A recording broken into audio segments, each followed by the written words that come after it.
ఈ మధ్య కాలంలో బ్రేక్ ఈవెన్ అనే పదం చాలా తక్కువగా వింటున్నాం. తెలుగు సినిమాలతో పాటు ఇతర భాషల సినిమాల్లో ఎక్కువ శాతం సినిమాలు బ్రేక్ ఈవెన్ కలెక్షన్ సాధించలేకపోతున్నాయి. ఎంతో మంది హీరోలు బ్రేక్ ఈవెన్ కలెక్షన్ సాధించి చాలా కాలమైంది. కానీ నాని మాత్రం బ్యాక్ టు బ్యాక్ సక్సెస్ లను సొంతం చేసుకుంటున్నాడు. తాజాగా విడుదలైన సరిపోదా శనివారం సినిమా మంచి వసూలతో బ్రేక్ ఈవెన్ సాధించింది. ఈ సినిమా నానికి మరో విజయంగా నిలిచింది. టాలీవుడ్ తో పాటు ఇతర భాషల సినిమా ఇండస్ట్రీలో సక్సెస్ రేట్ చాలా తక్కువగా నమోదవుతుంది. సినిమాకు పాజిటివ్ టాక్ వచ్చిన ప్రస్తుత పరిస్థితులు, టికెట్ రేట్లు విపరీతంగా పెరగడం వంటి కారణాల వల్ల వసూళ్లు అంతంత మాత్రంగానే ఉంటున్నాయి. హిట్ అంటూ గొప్పగా చెప్పుకున్న సినిమాలకు కూడా బ్రేక్ ఈవెన్ అవని సందర్భాలు చాలా ఉన్నాయి. మినిమం గ్యారంటీ హీరోగా పేరు దక్కించుకున్న నాని మాత్రం బ్యాక్ టు బ్యాక్ మంచి సినిమాలతో ప్రేక్షకుల ముందుకు వస్తున్నాడు. వసూళ్లు భారీగా నమోదవుతున్నాయి. నాని తాజా చిత్రం సరిపోదా శనివారం సినిమాకి పాజిటివ్ రెస్పాన్స్ రావడంతో భారీ వసూలు నమోదవడం ఖాయమని అంతా అనుకున్నారు. కానీ సినిమా విడుదలైన మొదటి 4-5 రోజులు భారీ వర్షాల కారణంగా తెలుగు రాష్ట్రాల్లో కలెక్షన్స్ పై ప్రభావం పడింది. 45 కోట్ల రూపాయల బ్రేక్ ఈవెన్ టార్గెట్ తో విడుదలైన ఈ సినిమాకు ఆ స్థాయి వసూళ్లు దక్కేనా అనే అనుమానాలు వ్యక్తమయ్యాయి. రెండో వారంలో పెద్దగా పోటీ లేకపోవడంతో కలెక్షన్స్ కంటిన్యూ అయ్యాయి. రెండో శనివారం కూడా సరిపోదా శనివారం సినిమాకు మంచి వసూళ్లు దక్కాయి. దాంతో బ్రేక్ ఈవెన్ కలెక్షన్స్ ను సినిమా చేరువైంది. మొదటి 10 రోజుల్లోనే సరిపోదా శనివారం సినిమాకు బ్రేక్ ఈవెన్ సాధ్యమవడంతో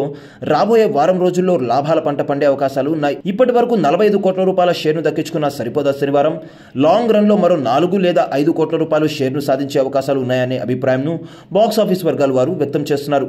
ఈ మధ్య కాలంలో బ్రేక్ ఈవెన్ అవుతున్న సినిమాలు చాలా తక్కువ. ఇలాంటి సమయంలో ఈ సినిమా బ్రేక్ ఈవెన్ ను సాధించడంతో నాని మరో హిట్ కొట్టాడంటూ ఆయన ఫ్యాన్స్ సోషల్ మీడియాలో కామెంట్ చేస్తున్నారు.